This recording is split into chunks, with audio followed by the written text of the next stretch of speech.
Welcome to GC Cars. My name is Eric. And I'm Jesse. And today we got the 2024 ND3 Miata.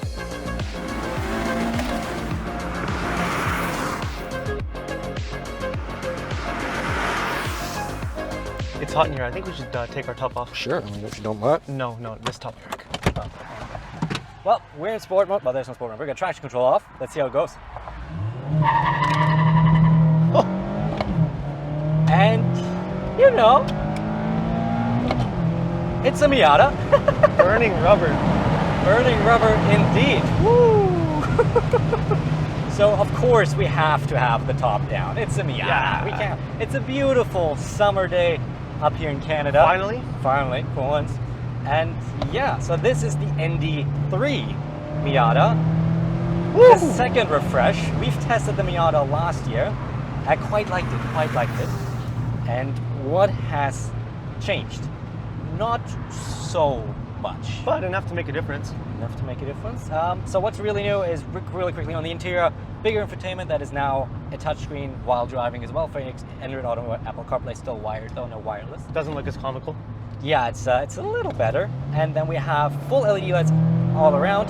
But what is more important are the revisions to how this car drives. Mainly, we have a new limited slip differential that is a little more happy when you go off throttle to rotate the car. We have revised steering, which is a little lighter but a little more precise, allegedly. And we have improved throttle response once we get off throttle. So especially if you end a pull or you want to go on upshift, that is supposedly a little improved. Now, if I'm being honest, the Miata didn't need to improve much. People like to say, ooh, it's slow, it's only got 181 horsepower, but that's not what the Miata is about. The Miata was never about speed. It's also the size of a go-kart. Yeah, and you feel that. Yeah. And the Miata always has been this go-kart, right? It has the right amount of power, a little bit of rotation, and it is quite, it's just fun. Just hugs the corners. It just hugs the corners. There's a lot of body roll in it, but it just kind of communicates. And I used to be a bit of a critic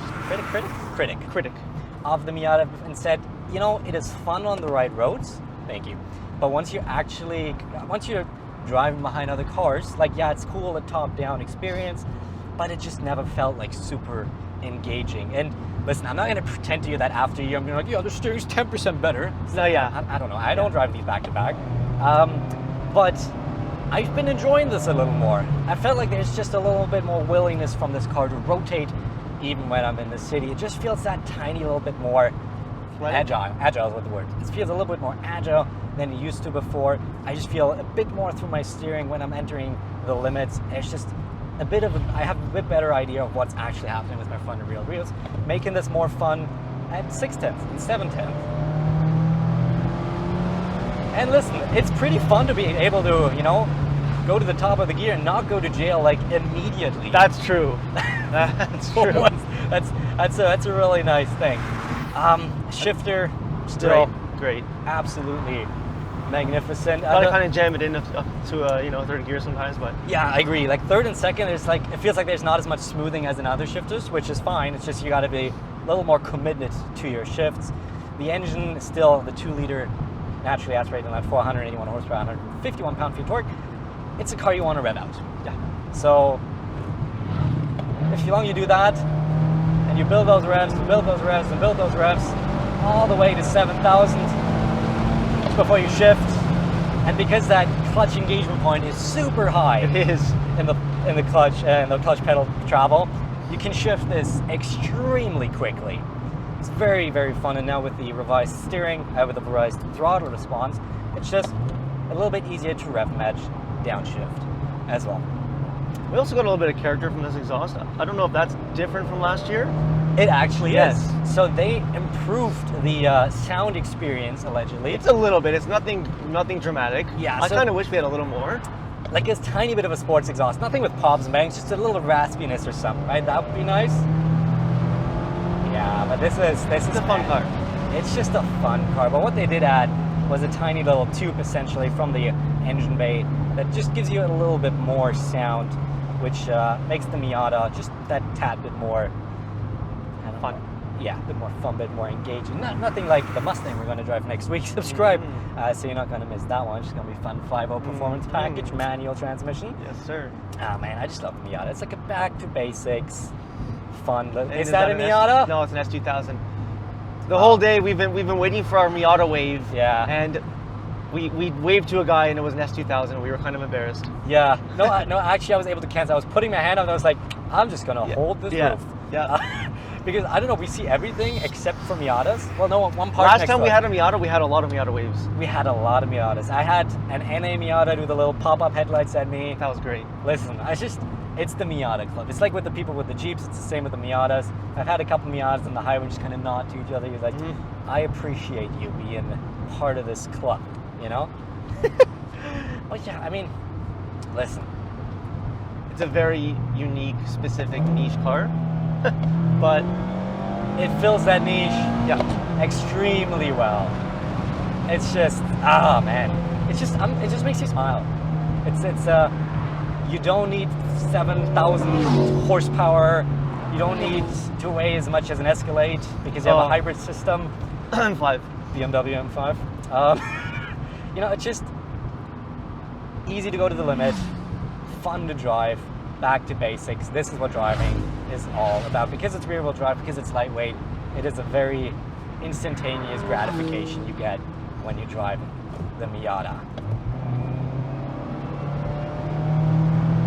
And you smile, you know? Yeah. Now, of course, it's not going to be, coming back down to earth here. Yes. There's a lot of downsides.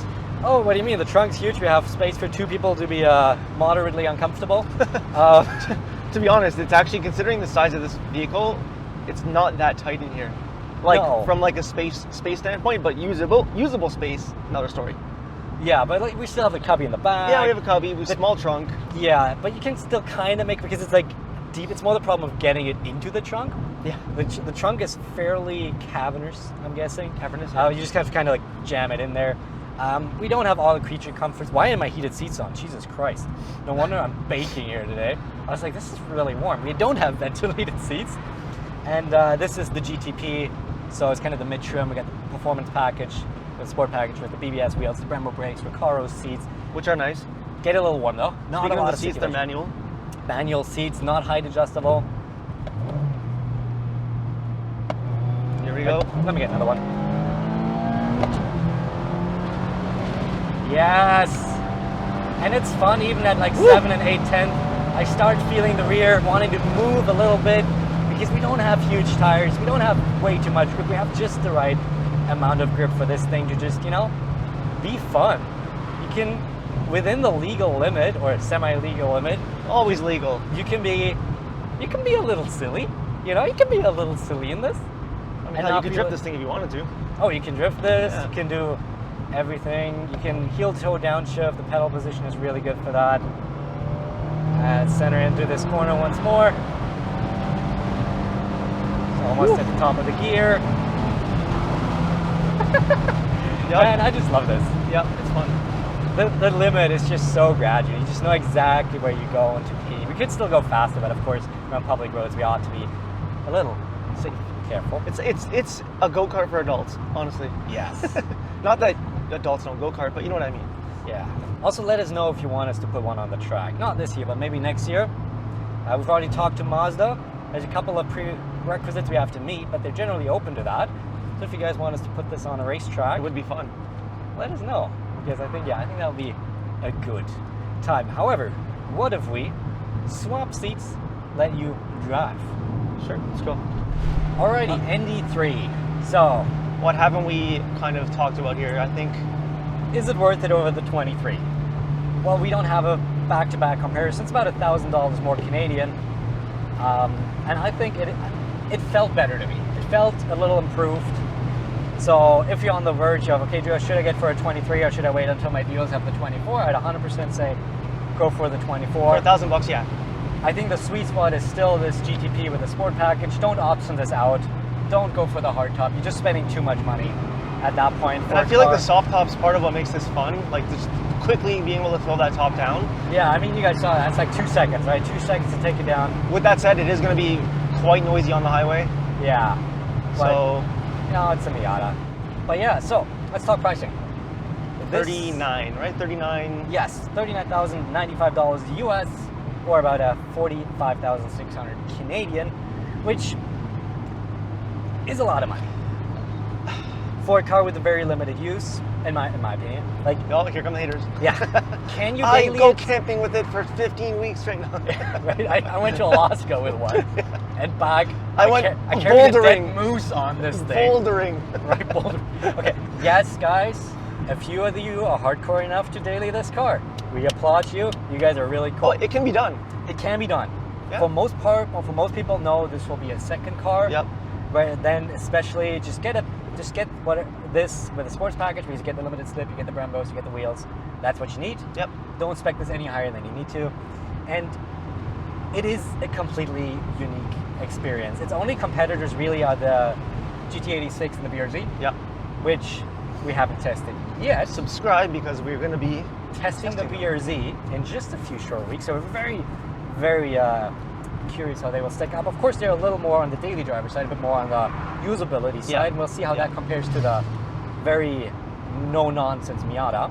But really, it's a unique experience. If you like pure driving experiences, nothing really touches the Miata. If you have a family car and you just want to have a fun car that is pure, yes, it's a very different experience from what a Mustang or so, or a Camaro will deliver, which is more visceral. This is a back to basics. This is a traditional sports car. I feel like this is a car for someone who, they lust after the Miata. Maybe it's just something that they had a dream to drive for their whole lives. Yeah. It's very niche, right? Like, you either love the Miata or you don't. I don't think there's an in-between. I appreciate this thing for what it is. I always enjoy driving it. It's just a joy. And you know those late night highway drives, top down, music blasting. I love it. Would not be fun in the winter.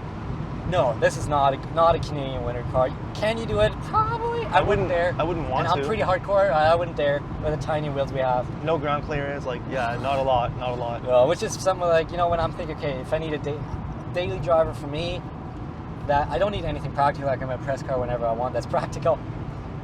Something fun. I don't think I could quite make it with a Miata, because that when I need a car would be in the winter, and that's not quite where the Miata excels.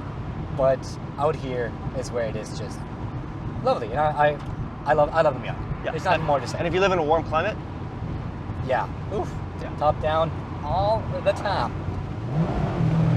And that is the Mazda Miata. Thank you for watching this video on GC Cars. Pure testosterone! Oh! What the is this piece of shit? If you guys like the video, don't forget to hit the bell and subscribe. Should I just drive into a tree now, or? And we'll see you next Friday at 8:15 a.m. Eastern for a whole lot more fun. Bye-bye.